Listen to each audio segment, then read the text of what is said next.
Hello friends, this is Ryan from Behind Eyes Gaming, and welcome to my introduction on endgame maps in Path of Exile.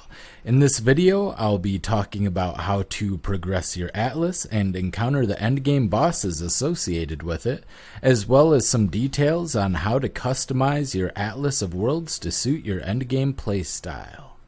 Maps are Path of Exile's endgame system that allow you to fully customize your playing experience after you complete the story. There are 159 maps in total, each of which have their own layout, tile set, and boss.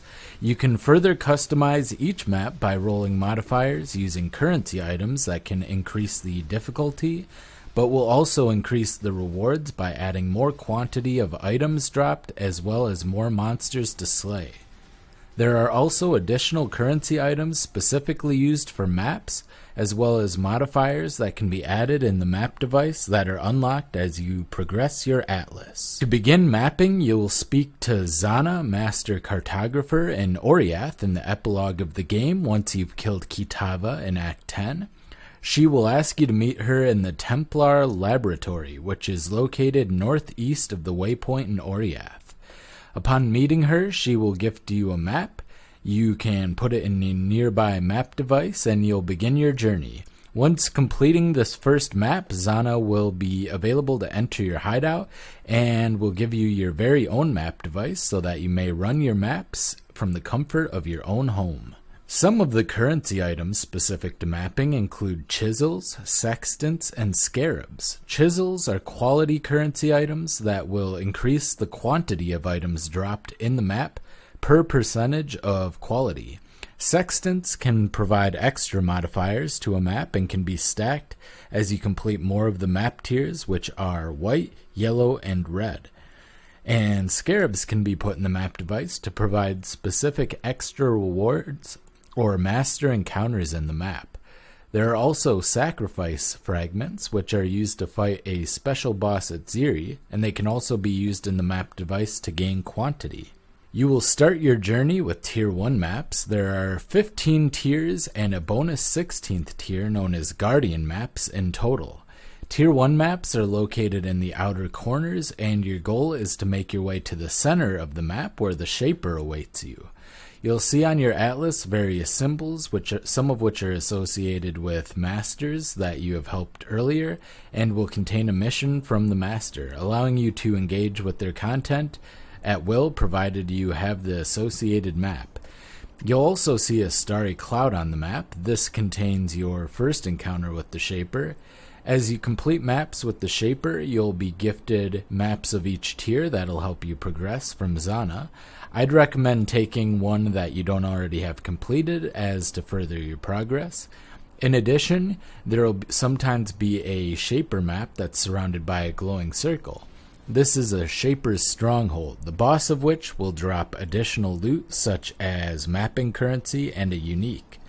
As you complete even more of the mission, Zana will start giving you Shaper's orbs, which allow you to increase the tier of a map by 5 tiers. After mapping and completing some low-tier maps, you may find yourself stuck with no new maps to complete.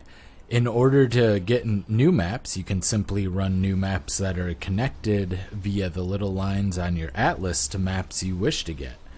All completed maps that are at least equal to or up to 2 tiers higher than the map that you're currently running can drop. Uncompleted maps, however, will only drop from adjacent maps on the atlas. You may also trade 3 of the same lower tier map for a map 1 tier higher at any vendor. Once you encounter the Shaper in several maps and complete some of Zana's missions, you'll encounter the Elder. The Elder is the Shaper's foil and tries to corrupt the atlas. You'll see his tendrils of corruption spreading and can influence the spread by completing shaped maps that surround it, causing the Shaper to fail to contain the spread, and once you've helped spread the Elder influence enough, the Elder and his 4 guardians will spawn on the maps.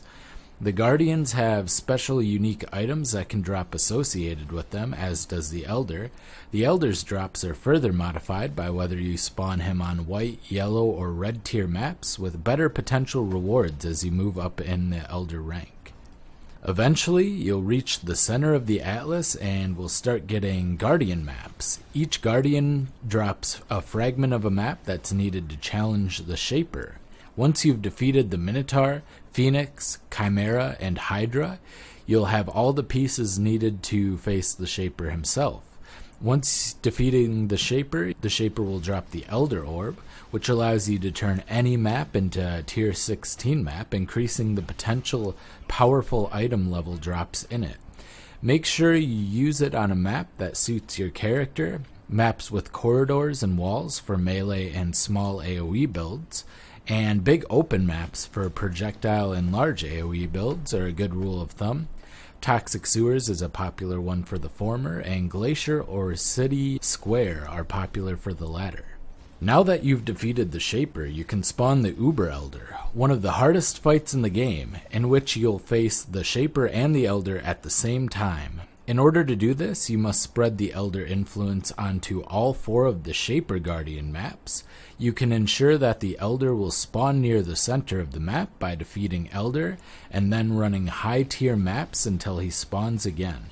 This will place him near the center and make it easier for you to produce the Uber Elder fight more quickly. The final thing I'd like to talk about is shaping your atlas.